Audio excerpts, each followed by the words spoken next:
Las Vegas Discount.net's the best there is. Save up to 50% on your next Vegas trip. And travel, rental, shows, and tours. Find the deals you're looking for. Las Vegas Discount.net. Las Vegas Discount.net. If you're going to Vegas for deals that are the best, visit Las Vegas Discount.net. Welcome to humanity. This is our one. Whatever it takes, we got to say whatever it takes is what it took. This is Brock Lesnar, and you're listening to Fight Net Radio. Yo, hi, this is Sugar Ray Leonard, and you listen to Fight Net Radio. Ladies and gentlemen, it's time to listen to Fight Net Radio. Lee Harvey Oswald, what's your name? I know how am I supposed to know you? This is Frank Shamrock. We're listening to Fight Net Radio. Hi, this is Tia, the Knockout St. John. You're listening to Fight Net Radio, and there's no way I would ever touch Lee. This is Chuck Jack Verdejo. I am Stephen Bonner, and you're listening to Fight Net Radio. Dan Henderson, you're listening to Fight Net Radio. Everybody, welcome to Fight Net Radio, where Lee's burning every bridge there is out there. All right. Hi, this is Manny Pacquiao. I'll fight anybody on FightNetRadio.com. I mean, this is ridiculous. It's a radio show. It ain't a one-hour television spectacular. Hi, everybody. Welcome to Fight Net Radio. Hi, everybody. Welcome to Fight Net Radio. Hi, everybody. Welcome to Fight Net Radio. I'm going to say it 3 times in a row. One of those will be correct. So whichever one you came in on, welcome to Fight Net Radio. This is a show about boxing. It's also about mixed martial arts, grappling, betting, football, women. Oh, it's about a lot of stuff. But the reason most of you tune in each and every week, available on all of your Androids, handhelds, computers, and even now select vehicles, is to listen to us about boxing. We have a pretty faithful following of people who like the show. We appreciate those of you who listen to the show. All that we ask is that on your next trip to Las Vegas, go to LasVegasDiscount.net and save over 50% on your next trip. I am joined, as always, as I do this show each and every week, by my longtime friend, Andrew Lapachet, former writer for Premier Round magazine, and as you heard in the background, just an ordinary, average, everyday dad guy. Had to get him out of here, Lee. He wanted to bring me my wallet, so he was doing a good thing. Okay. So, can we Raider hate and get that over with and say your season's over? Yeah, I think, what was it, yesterday's game showed that when KC went up 2 games with 3 left. It looks like the whole AFC West is hurting. Maybe we can play spoiler for the San Diego Chargers in the last game of the year, but who knows? There's no reason to be a dick. Yeah, that's major hating on your part.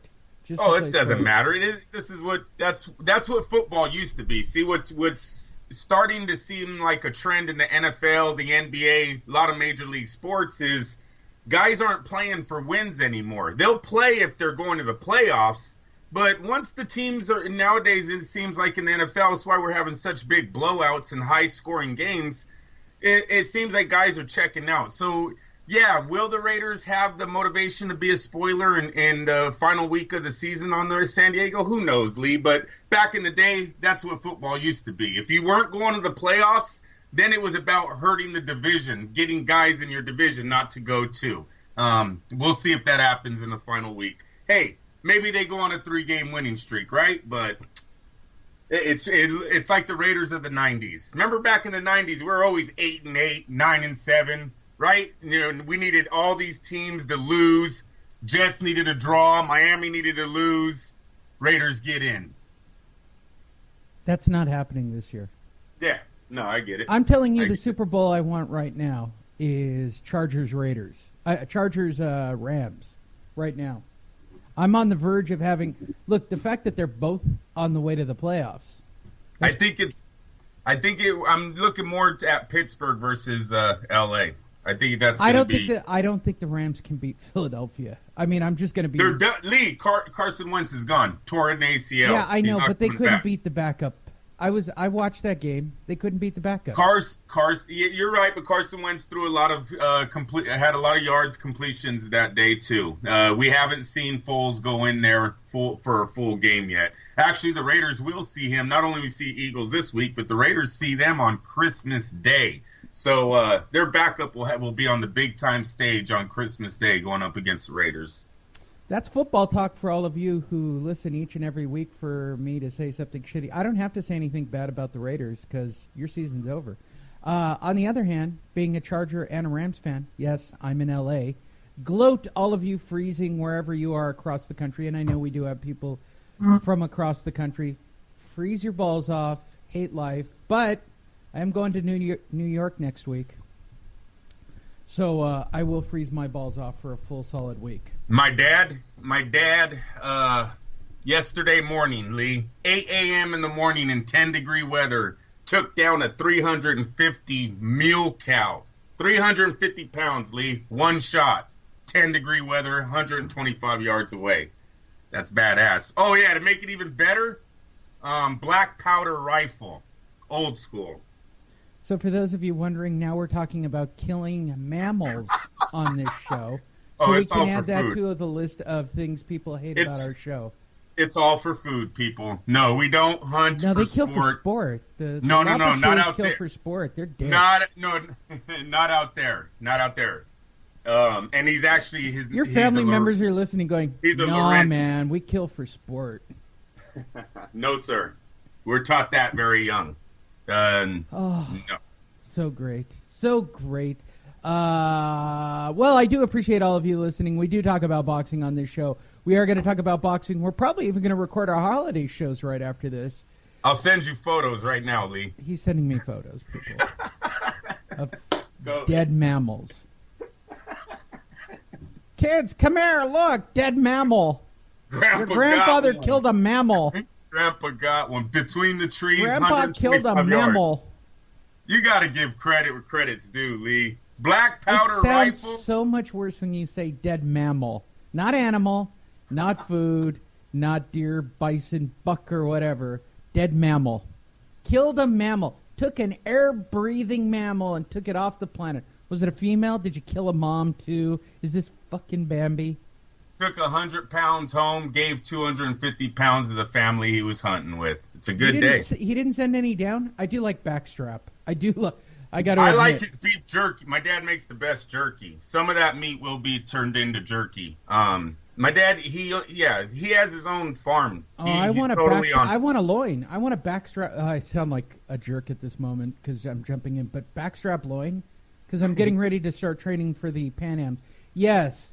Okay, I do talk about me a lot on this show. For those of you who've never listened before, I do Brazilian Jiu-Jitsu for Andrew's family. They already know this because they've researched or they've asked Andrew already whether or not I do this shit. Yeah, it's that time of the year where I talk about me too much again and my injuries because I'm getting ready for the Pan Am Games. The Pan Am Championships are what they're called. Last year, if you recall, I got beat in 36 seconds, Andrew, I think, in the first round by a bow and arrow choke, and all I managed to do was gurgle. I couldn't even say tap. The dude pulled me around so quick with my own gi that I just gurgled. Since then, I've been concussed. I've had a few things broken on me. I've got a few more stripes on my belts. I will be a blue belt this year. How exciting. Is your goal? What is your goal when you go into these tournaments, Lee? Is it Okay. So my coach doesn't listen to this show. Now, here's the thing. I'm actually friends, like personal friends now, with the guy who runs the Brazilian Jiu-Jitsu place that I'm at. Right. So we like hang out and we talk as well. We're friendly.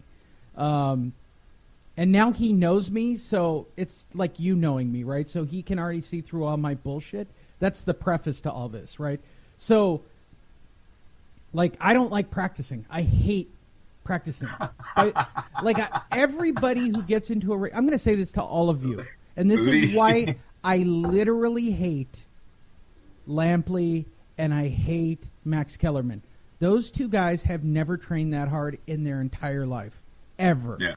where blood is coming out of their body from training. Okay, you haven't lived until you've trained so hard that you've actually feel. What's the line from Rocky? You feel like you broke something inside of you. I've trained that hard, and it sucks. Balls. Okay, no, I take that back. I'd rather suck balls than train that hard. Oh no. Yeah, actually, I would, Andrew. Let's take that back. There's no double take on that. I'm saying it for the. Look, if you ask David Lemieux, right, would you rather suck balls and get paid $5 million than get your ass beat and look like a bitch on TV? What do you think David Lemieux is going to say? Bring me the balls. Bring me the balls. You don't need an audience to suck balls, David. You can go do it in the back room. Just go suck balls, and then you don't have to get embarrassed by David. See, I tie it into boxing for all of you, because if you watch that fight, David Lemieux was a bitch last night, and he bitched all the way through that fight. Well, you stop it. All right, Come on. I digress. So, we're actually friends, right? So he could see through my bullshit, and he asked me the same thing. He's like, "What's the goal of the next Pan Am? To get another $125 T-shirt?" He goes, I'm not gonna push you unless you're going there to win this year.